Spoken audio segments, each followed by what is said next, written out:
আসসালামু আলাইকুম ওয়া রাহমাতুল্লাহি ওয়া বারাকাতুহু। প্রিয় বন্ধুরা, আমাদের বাংলাদেশ সোনার বাংলাদেশ আমরা এমনি এমনি বলে থাকি না। এই বাংলাদেশের ফল ফসল প্রকৃতির মাঝে মহান আল্লাহর এত রহমত আর বরকত রয়েছে যা আর কোনো দেশে নাই। আমাদের মাটি, পানি, আবহাওয়া ফসলের জন্য এত উর্বর এবং অনুকূল যা রোপণ করা বা যত্ন ছাড়াই আমাদের দেশে রত্ন ফলে। আর সেই জন্যই এই দেশ সোনার দেশ বলে বিশ্বে খ্যাতি লাভ করেছে। মানুষের অন্ন, বস্ত্র, খাদ্য যত চাহিদা আছে সবই আমার দেশ পূরণ করতে সমর্থ। এখানে বীজ না বুনলেও বৃক্ষ জন্মায়, এমনকি মাটি ছাড়াও দালানের উপরে বা পাক্কা পাথরেও গাছ জন্মায়। আর রোপণ করে যত্ন করলে তো আর কথাই নাই, সোনায় সোহাগা। বিশ্বের বহু দেশ আছে শত চেষ্টা করেও গাছ, বৃক্ষ বা ফসল ফলাতে পারে না, অথচ আমাদের এই দিক দিয়ে আমরা খুবই সৌভাগ্যবান আল্লাহর রহমতে। বন্ধুরা, আমার বাসার পাশে কিছু খালি জায়গা রয়েছে, সেটাকে আমি উঠান হিসাবে আগে ব্যবহার করতাম, কিন্তু বহুদিন দেশের বাহিরে থাকায় ভাড়াটিয়া বা কেয়ারটেকার এই উঠানটি পরিষ্কার পরিচ্ছন্ন ঠিক মতো রাখেনি, যার কারণে অসংখ্য উদ্ভিদ জন্ম নিয়েছে। দেখতেই পাচ্ছেন আপনারা, এই লক্ষ্য করে দেখুন, অনেক উদ্ভিদ জন্ম নিয়েছে। এখানে কেউ বীজ রোপণ করেনি। আপনারা দেখতেই পাচ্ছেন কলা গাছ সহ নানান শাকসবজি এখানে আপনা থেকেই বেড়ে উঠেছে। এগুলো দেখে বন্ধুরা আমার একটি কুইজ মনে পড়ে গেল। কুইজটি হলো, বাংলাদেশে একটি উদ্ভিদ রয়েছে যাহার শতভাগ আমাদের খাদ্য উপযোগ্য। কথায় বা প্রশ্নে বলা হয়ে থাকে, বলুন তো কোন সবজি গাছে 4টি তরকারি বা 4টি রেসিপি তৈরি করা যায়? এই প্রশ্নের উত্তর সবাই কিন্তু দিতে পারেন না। আমি আজ এই প্রশ্নের উত্তরটি আপনাদেরকে বাস্তবে দেখাতে চাই এবং দেখাবো। আর সেই জন্য আমাকে অবশ্য আজকে চাষিদের বেশে প্রস্তুতি নিতে হবে। এই যে দেখছেন আমার উদ্ভিদ বাগান, এই বাগানে আমি আজকে নামবো। হ্যাঁ, আমি এখনই নামবো। এবং আমি কি করি আপনারা ভিডিওটি একেবারে শুরু থেকে শেষ পর্যন্ত দেখবেন, তাহলে আমার প্রশ্নের উত্তর আপনারা পেয়ে যাবেন এবং আরো অনেক কিছু বুঝতে পারবেন, দেখতে পারবেন। আশা করি ভিডিওটি পুরোটা আপনারা দেখবেন এবং আমার সাথে থাকবেন। আসুন তাহলে আমি আমার কাজ শুরু করি। ধন্যবাদ।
বন্ধুরা, আজকের বিষয় কচুলতি।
দেখুন কত লম্বা লম্বা লতি। আমি কিন্তু খুব ভয়ে ভয়ে তুলছি, কারণ এখানে জুক বা সাপ বিচ্ছুও থাকতে পারে, তাই খুব সাবধানে আমাকে এই লতি সংগ্রহ করতে হচ্ছে।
এখানের কচু গাছগুলো যেমন উঁচু উঁচু, ঠিক তেমনি লতাগুলো অনেক লম্বা, তবে অনেক দিনে এগুলো বেড়ে উঠেছে। দেখুন কত লম্বা লতি, প্রায় আমার সমান লম্বাই। দেখুন ঠিক আমার সমান লম্বা লতি, 3 হাত 3.5 হাত লম্বা লতি। এগুলো অনেক দিনে বেড়ে উঠেছে। আমি আজকে বহুদিন পর এগুলোকে সংগ্রহ করছি, আপনারা যা দেখছেন।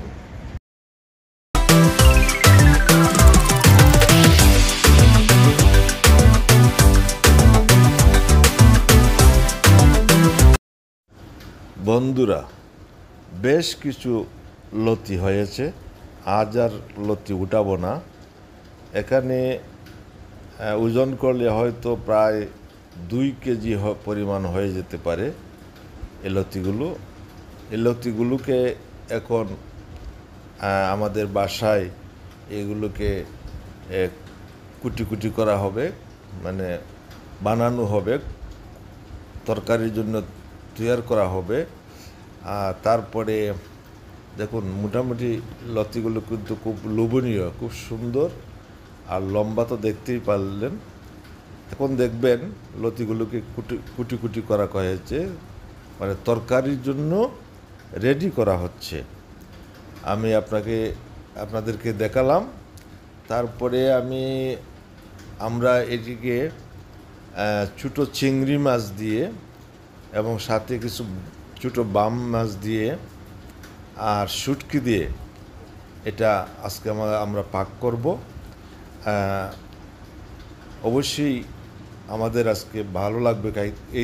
এই যে দেখুন আমাদের তরকারি। আমি আপনাদেরকে লতিগুলো উঠানো থেকে তারপরে লতিগুলো বানানো এবং তরকারি পর্যন্ত আপনাদেরকে দেখালাম। এখানে আমি একটি বিষয় শুধু দেখালাম, লতি থেকে তরকারি। বাকি কচু থেকে আর কি কি হয় আমি সেটাও আপনাদেরকে এখন দেখাবো। তখনই বুঝতে পারবেন যে কচু আমাদের কত উপকারী এবং জনপ্রিয় সবজি।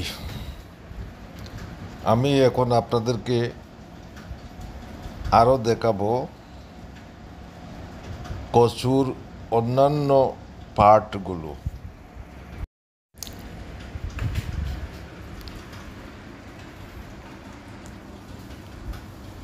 এই যে দেখছেন কচুর পাতা, সবুজ পাতা। এই পাতা থেকে অনেকেই ভর্তা করে খেয়ে থাকেন এবং এটা আবার শাক হিসাবেও খাওয়া হয়ে থাকে। তাহলে আমরা দুটি জিনিস পাইলাম, কচুর লতি এবং কচুর পাতা। এখন আমি আপনাদেরকে দেখাচ্ছি এই যে ডাঁটা, কচুর ডাঁটা। এই ডাঁটাও কিন্তু মাছ এবং শুটকি দিয়ে তরকারি হয়। এই ডাঁটাও কিন্তু খুব সুস্বাদু তরকারি হয়ে থাকে। ডাঁটার পরে যেটা আছে সেটা হলো আমরা সবাই জানি কচুর মূল, যেটা মুড়া যেটা বলা হয়, কচুর মুড়া। তাহলে কচুর লতি, কচুর পাতা, কচুর ডাঁটা এবং কচুর মুড়া, শতভাগ কচুই কিন্তু আমরা খেতে পারছি। এর জন্যই এই সবজিটি শতভাগ খাওয়ার উপযোগ্য। এটাই হলো আজকের কুইজের জবাব। ভিডিওটি দেখার জন্য বন্ধু সবাইকে ধন্যবাদ। আবার দেখা হবে অন্য কোনো ভিডিওর মাধ্যমে। সেই পর্যন্ত ভালো থাকবেন। খোদা হাফেজ। ধন্যবাদ আপনাদের।